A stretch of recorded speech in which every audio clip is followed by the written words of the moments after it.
Ole guys, voin chu hei Taitea nen program kan nei dun le thei hla maya ani hi akala lungte han zai wang khan thlakhat vel program ani to lova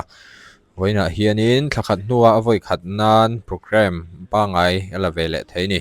asai te ala fitem kan en chawang ama sain ka sai kan lo dam support ame o Asakbel mo'y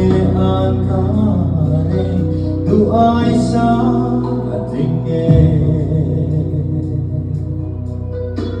Azuling ay rehi anahin Lalbang magkati tiyang ema